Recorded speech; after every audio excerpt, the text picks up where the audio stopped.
خرم صاحب آپ اگری کرتے ہیں اس بات سے کہ اس طرح کی کوئی سچویشن بنتی ہوئی نظر نہیں آ رہی کہ تمام ممالک پھر مل کر کوئی ڈیسیجن لے رہے ہوں جو وزرائے خارجہ کا اجلاس ہو رہا ہے، تو ایران کے حوالے سے کسی قسم کا اس طرح کا کوئی معاملہ نظر نہیں آ رہا؟ اور اس وقت ہمارے پاس کچھ اہم خبر بھی آ رہی ہے، اہم اطلاع یہ آ رہی ہے کہ ایرانی بحری جہاز کو گلف عمان میں نشانہ بنایا گیا ہے جن کے اوپر یہ میزائل اٹیک کیا گیا۔ خرم صاحب لاسٹ کامنٹ کیجئے گا سر۔ جی، آپ نے مجھ سے گلف کنٹریز کے بارے میں سوال پوچھا تھا، اس میں بڑا ایک دلچسپ سچویشن ہے کہ ان تمام جو عرب ممالک ہیں ان کی زمین پر امریکہ کی موجودگی ان کے تحفظ کی بجائے ان کے لیے خطرہ بن گئی ہے،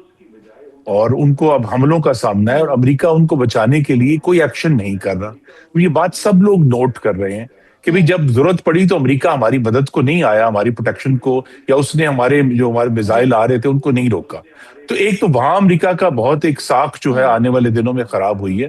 دوسرا یہ ہے کہ اب یہ سب پر واضح ہے کہ وہ تمام وقت جب امریکہ نیگوشیٹ کر رہا تھا ایران کے ساتھ، اصل میں ایک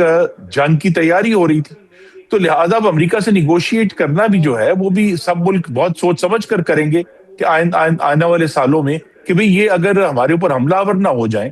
اور تیسری چیز یہ ہے کہ یہ بات واضح ہے کہ امریکہ نے کوئی سبق نہیں سیکھا عراق اور افغانستان سے، کیونکہ